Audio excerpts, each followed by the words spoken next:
Hi everyone, welcome to week 6 of your Math for the Medical Environment course. This week we're going to be covering section 6, which is units 22 through 27. And this week we're going to be taking it a step further. We've already learned how to do operations with whole numbers, fractions, and decimals, and then using proportions to solve equations. So now we're going to actually kind of use those ideas and put them into to work with different units of measure. So we're going to learn how to convert between units of measure in both the metric system and what we call the US system or the customary system.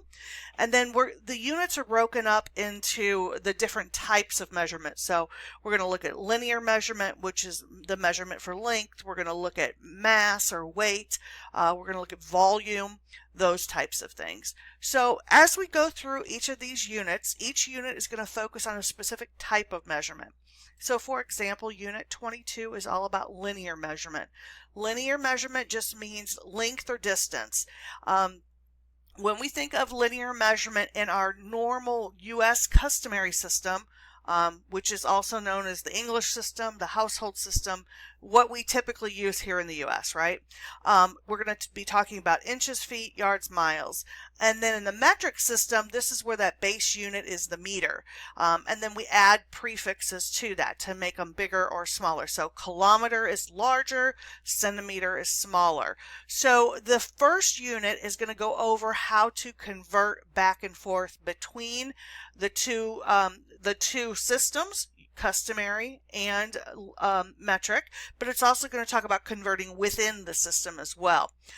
When you convert within the metric system, the nice thing is it's based on multiples of 10, so it's all about just moving the decimal point left or right, depending on whether you're going bigger or smaller. When we try to convert with metric and English, so between the two or within the English system, you have to know the proportions. So you have to know the relationships between those systems. So you have to know the relationship between the English and the metric, or between the two English. So for example, a relationship might be something like 1 foot is equal to 12 inches. That's a relationship. So when you use a proportion on any of these types of measurements, what you're going to want to do is put the known relationship on one side. So for example, 1 foot equals 12 inches will be written as a proportion. 1 foot over 12 inches. And then on the other side is going to be your question. So maybe we want to know how many inches are in 2 feet. If we put 1 foot over 12 inches, then on the other side we're going to want to put 2 feet over X or Y or N or whatever letter you're using. So they're going to go through several different examples in your book and also on this slide deck. So here is the first one. They're talking about a 5-kilometer race and how many miles is that. So they're giving you first the proportion, or the relationship I should say. 1 kilometer is equal to 0.62 miles. So that goes on one side of your proportion. And then the question goes on the other side. 5 kilometers is how many miles? And then you're just going to use cross multiplication and solve like you've done before. So they wrote the proportion two ways. They wrote it like we did with the equal sign in between and two fractions. Then they also wrote it with the colon. And the colon is just another way to write the proportion. I think it's really a lot easier to use the fractions and just cross multiply, but if you prefer the other method, they do show you how to multiply the means and the extremes.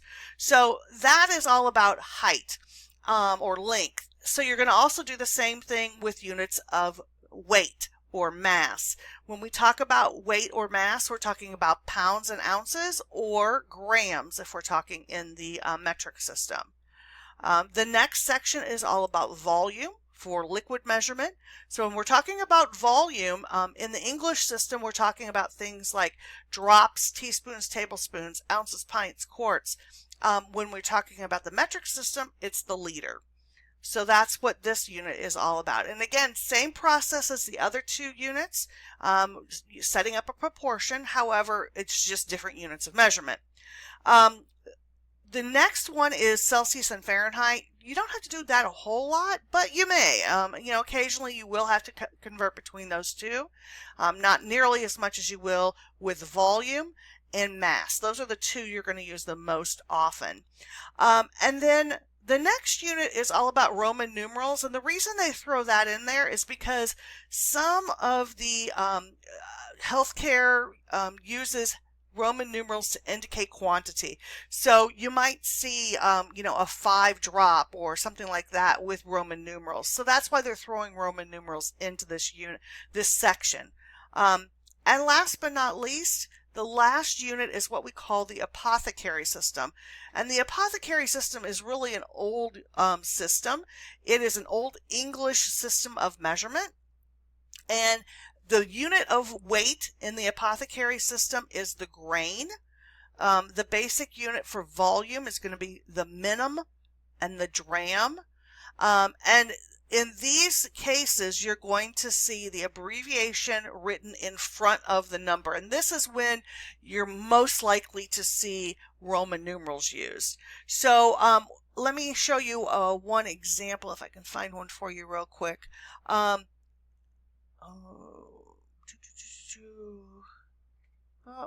Okay, so here's one where they have grams and they're going to want to change to grains.